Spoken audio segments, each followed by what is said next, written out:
ஹரிநாராயண துரித நிவாரண பரமானந்த சதாசிவசங்கர நாளென் செய்யும் வினிதானன் செய்யும் என நாடி வந்த கோலென் செய்யும் கொடுங்கூற்றியன் செய்யும் குமரேசர் இரு தாளும் சிலம்பும் சதங்கையும் தண்டையும் சண்முகம் தோளும் கடம்பும் எனக்கு முன்னே வந்து தோன்றினே. ஓம் அனுமந்தாய வித்மகே வாயு புத்திராய தீமகே தந்தனோ மாருதி பிரச்சோத்யாத். பட்டீஸ்வரம் ஸ்ரீ விஷ்ணு துர்க்கையே போற்றி. உலகெங்கிலும் வாழ்ந்து கொண்டிருக்கும் ஸ்ரீராம் ஆஸ்ட்ரோ யூடியூப் சேனல் நேயர்களுக்கு டாக்டர் சைதை ராஜாவின் அன்பான வணக்கங்கள். நாம் இப்பொழுது இந்த எபிசோடில் வார ராசி பலன்கள் செப்டம்பர் 14 முதல் 20ஆம் தேதி வரைக்கும் உள்ளடக்கிய நாட்களுக்கு இந்த வாரம் ஒவ்வொரு ராசிக்கும் கிரகங்கள் எப்பேற்பட்ட பலனை வழங்கப் போகிறது என்பதை பார்க்கலாம் வாங்க. இந்த வாரம் முழுவதும் தேய்பிறை நாட்களே அப்படின்னு சொல்லணும். இதுவரைக்கும் எங்கள் சேனலை பார்த்து கொண்டிருக்கும் அன்பர்கள், சப்ஸ்கிரைப் செய்யாதவர்கள் சப்ஸ்கிரைப் செய்து கொள்ளும்படி கேட்டுக்கொள்கிறோம். ரைட் சைடில் சப்ஸ்கிரைப் இருக்கும், பெல் பட்டன் இருக்கும், ரெண்டுத்தையும் ப்ரெஸ் பண்ணிங்கன்னா அடுத்த நொடியே எங்களுடைய வீடியோ உங்களை நோக்கி வர துவங்கிவிடும். வாங்க ராசிக்குள் செல்லலாம். உங்களுடைய பேர் ஆதரவு எங்களுக்கு முழு மூச்சாக விளங்குகிறது. தொடரட்டும். வாங்க. சிம்ம ராசி அன்பர்களுக்கு வணக்கம். சிம்ம ராசி காலபுருஷனுக்கு 5வது ராசி. சூரிய பகவான் ஆட்சி பெறும் வீடு. இப்பொழுது சூரிய பகவான் இந்த வாரம் 3 நாள் ராசியில் இருக்கார். கடைசி 4 நாள் கன்னியில் போய் இருக்கார். உச்சம் பெற்ற புதனோடு சஞ்சாரம் செய்கிறார். அப்போது ராசிநாதனுடைய நிலை சிறப்பாக இருக்கிறதா? சிறப்பாக இருக்கிறது. இப்போ ராசிநாதன் நல்லா இருந்தாலே அது ஒரு 50% ஓகே அப்படின்னு நம்ம சொல்லுவோம்.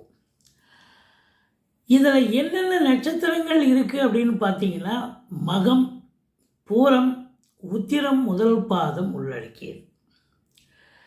இந்த மற்ற கிரகங்கள் எப்படி இருக்கின்றன இந்த வாரம் அப்படின்னு பார்த்தீங்கன்னா, 2க்கும் 11க்கும் ஆதிபத்தியம் பெற்ற புதன் 2ஆம் இடத்தில் உச்ச நிலை பெறுகிறார். சூப்பர். அதுவே 100% ஓகேன்னு சொல்லணும். இதையும் தாண்டி 11ல் குரு இருக்கார். அது ஒரு 100% சொல்லலாம். இப்படி இந்த ராசி அன்பர்களுக்கு, சிம்ம ராசியில் பிறந்தவர்களுக்கு இந்த வாரம் சூப்பரான ஒரு வாரம் அப்படின்னு சொல்லணும். காரணம், 2க்கும் 11க்கும் ஆதிபத்தியம் பெற்றவன் 2ஆம் இடத்தில் உச்சநிலை புதன், ஆட்சி உச்சம் மூலத்திரிகோணம். அப்போ 2ஆம் இடம் சிறப்பாக இருக்குது, 11ஆம் இடம் சூப்பராக இருக்குதுன்னு சொல்லணும். ராசிநாதன் நல்ல நிலையில் இருக்கார். இந்த 10 குடையவன் சுக்கிரன் ராசியில் வந்து அமர்ந்திருக்கிறார் பாருங்க. இது அற்புதம் இல்லையா? 3க்கும் 10க்கும் ஆதிபத்தியம் பெற்ற சுக்கிர பகவான் ராசியில் வந்து அமர்வது என்பது சிறப்பு. அதையும் தாண்டி குரு பார்வை கோடி நன்மை. 3ஆம் இடம் முயற்சி ஸ்தானத்தை பார்த்து தொழில் ரீதியாக, உத்தியோக ரீதியாக நீங்கள் எந்த முயற்சி எடுத்தாலும் சக்ஸஸ். இளைய சகோதர சகோதரிகள் இருந்தால் அவங்களுக்கும் உங்களுக்கும் ஒரு அண்டர்ஸ்டாண்டிங் இருக்கும். அவங்க வீட்டுக்கு நீங்கள் போக, உங்கள் வீட்டுக்கு அவங்க வர. குறுகிய தூர பயணத்தால் கூட சிலருக்கு நன்மைகள் நடக்கும். பிபிஓ, சாஃப்ட்வேர், ஹார்ட்வேர் போன்ற பிரிவில் பணியாற்றுபவர்களுக்கும் சூப்பரான நேரம். மற்றபடி 5ஆம் இடத்தை குரு பார்க்கிறார். சீட்டாட்டம், race, lottery, speculation, share market, online business போன்றவற்றில் ஈடுபாடு செய்பவர்கள், அதை பயன்படுத்துகிறவங்க, அதில் மும்முரமாக ஈடுபடுபவர்களுக்கு சூப்பரான ஒரு வாரம். சந்தோஷத்தை நிறைவை தரும். 5ஆம் இடம்னாலே சந்தோஷந்தாங்க. சந்தோஷத்துக்கு அளவே கிடையாது. குழந்தை பாக்கியம் இல்லாதவர்களுக்கு குழந்தை பேர் கிடைக்கும். குலதெய்வத்துடைய பிளெஸ்ஸிங் 100% கண்டிப்பாக உண்டு. பிறகு பாருங்கள், 7ல் ராகு இருக்கார்.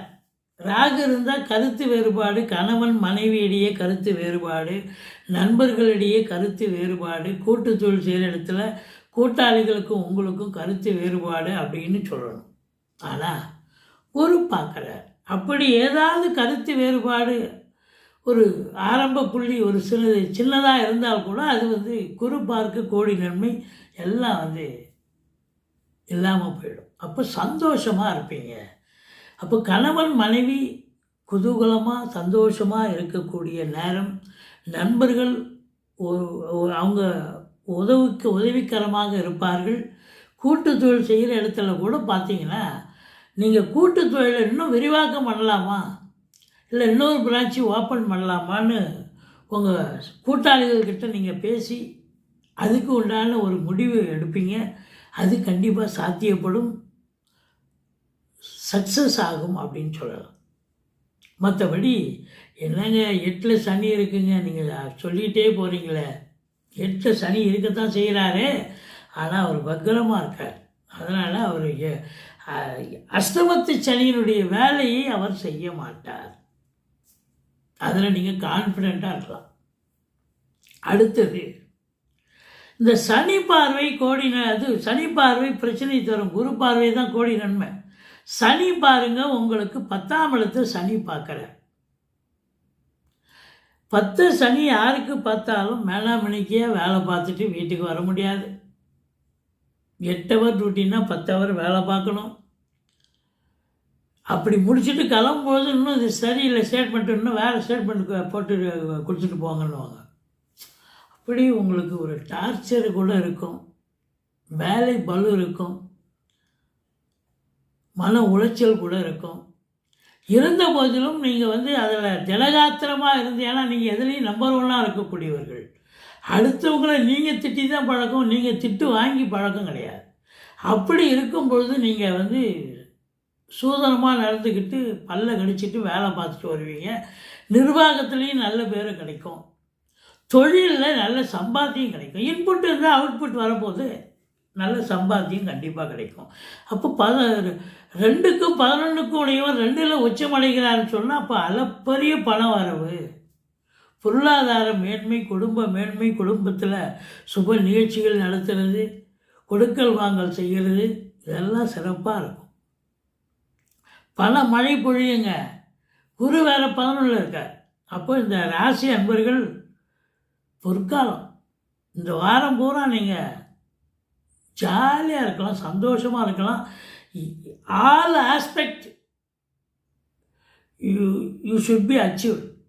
கண்டிப்பாக அச்சீவ் பண்ணிடுவீங்க. எல்லா நிலைகளிலும் நீங்கள் வந்து உயர்வாக தான் இருக்கிறீங்க, கிரகங்கள் சிறப்பாக தான் இருக்குது அப்படின்னு சொல்லக்கூடிய நிலை இருக்கிறது. இதில் பாருங்கள், ராசிநாதன் 2ஆம் இடத்துல இருக்கார். புதனும் குரு சூரியனும் இணைஞ்சிருக்காங்க. புதாதித்ய யோகம் ஏற்படுகிறது. கல்வி நிறுவனங்கள், கல்விக்கூடங்கள், கல்வியாளர்கள், புதனுடைய ஆதிக்கம் நிறைந்த அன்பர்கள், ஜோதிடர்கள், வழக்கறிஞர்கள், ஆசிரியர் பெருமக்கள், பேராசிரியர்கள், இலக்கியவாதிகள், சொற்பொழிவாளர்கள், இவங்களுக்கெல்லாம் ஒரு கொண்டாட்டம். பத்திரிகை ஆசிரியர்கள், அதாவது பத்திரிகையில் வேலை பார்க்குறவங்க, மீடியாவில் வேலை பார்க்குறவங்க, சினிமா இண்டஸ்ட்ரி, ஏன்னா 10 ராசியில் வந்து அமர்ந்திருக்கலாம். தொலைக்காட்சி இண்டஸ்ட்ரி, நடிகர் நடிகைகள், டெக்னீஷியன்கள்.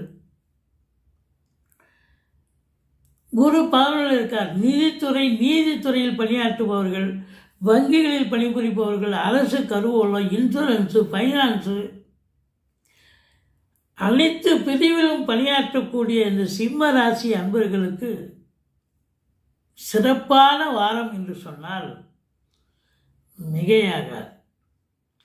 திருமண வயதில் இருப்பவர்களுக்கு திருமணம் கைகூடி வரும். கணவன் மனைவி ஒற்றுமை, குடும்பத்தில் சந்தோஷம், நல்ல பண வரவு, பொருள் வரவு, கொடுப்பனையான ஒரு வாரம் அப்படின்னா இதுக்கு அற்புதமாக இருக்குது அப்படின்னு சொல்லணும். மற்றபடி உங்களுக்கு இந்த சூரியனை சனி பார்க்கிறது, 2ஆம் இடத்தை சனி பார்க்கிறது அப்படின்னு சொன்னால் பேசுவதில் கொஞ்சம் எச்சரிக்கையாக இருக்கணும். ஒரு சொல் வெல்லும், ஒரு சொல் கொல்லும்னு தெரியாமலாம் பெரியவங்க சொல்லியிருக்காங்க. அப்போ நீங்கள் ஜாக்கிரதையாக இருக்கணும். தந்தைக்கு ஏதாவது சில பிரச்சனைகள் வரலாம், இடர்பாடுகள் வரலாம். ஆனால் தந்தைக்கு நேரம் நல்லா தான் இருக்குது, ஒன்றும் குறையில்லை, சூப்பராக இருக்குது. சனி பார்வையில் இருக்கிறதால ஒரு சிலருடைய தந்தைக்கு பிரச்சனைகள் வரும், தேக ஆரோக்கிய பிரச்சனை தான் வரும். மற்றபடி அவங்க தொழில் சிறப்பாக இருக்கும், அவங்க கௌரவமாக தான் இருப்பாங்க அப்படின்னு சொல்லக்கூடிய ஒரு நிலை இருக்கிறது. மற்றபடி இந்த செவ்வாயுடைய ஆதிக்கம் இந்த செங்கல் மணல் ஜல்லி ரியல் எஸ்டேட் பிரமுகர்கள் இவங்களுக்கெல்லாம் கூட ஒரு உன்னதமான நேரம் அப்படின்னு சொல்லலாம்.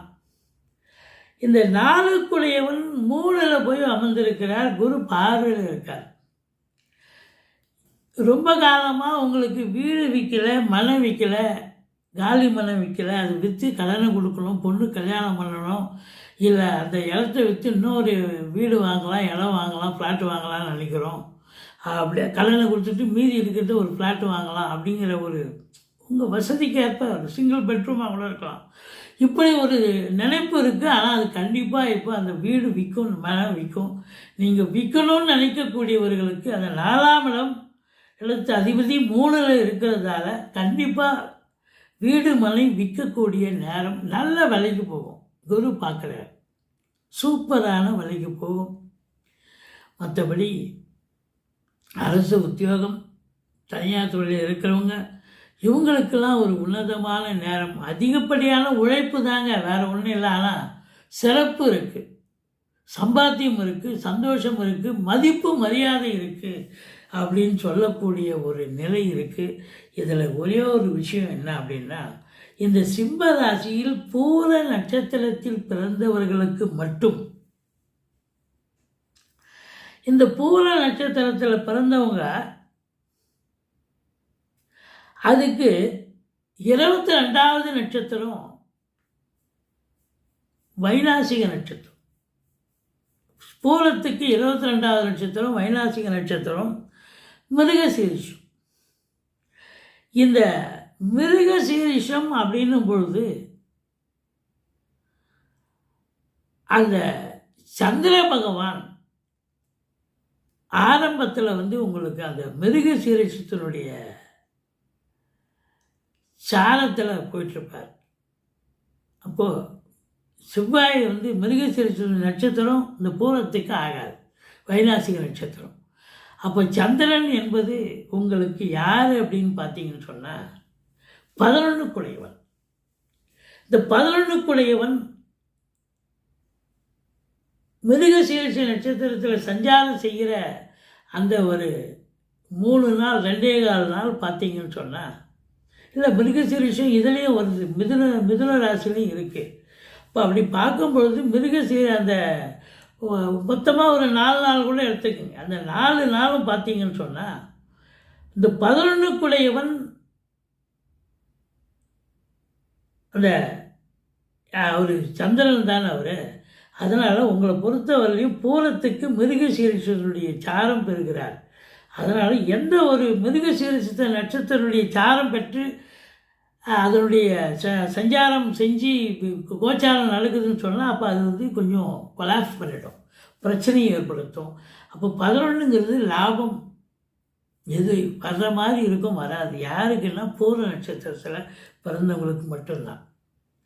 மகம் கிடையாது, உத்திரம் கிடையாது. அதனால் பயப்பட வேண்டாம். பூர நட்சத்திரத்தில் பிறந்தவங்களுக்கு கொஞ்சம் இவ்வளோ நேரமாக சொன்ன பலனில் கொஞ்சம் கம்மியாக தான் நடக்கும். அதாவது வருமானம் லாபம் என்பது கொஞ்சம் ஏன்னா வைநாசிக நட்சத்திரத்தில் சஞ்சாரம் செய்கிறார். எந்த ஒரு கிரகமும் இந்த பூர்ண நட்சத்திரத்துக்கு வைநாசிக நட்சத்திரம் மிருகசீரிஷம், அதில் சந்திரன் பயணிக்கும் பொழுது சந்திரன் உங்களுக்கு 11ஆம் இடத்து அதிபதியாக இருக்கிறதால கொஞ்சம் லாபத்தை கட்டுப்படுத்துவார். லாபத்தை எதிர்பார்க்க முடியாது. சில நேரங்களில் நோலாஸ் நோகின்னு கூட வர்றதுக்கு வாய்ப்பு இருக்குது.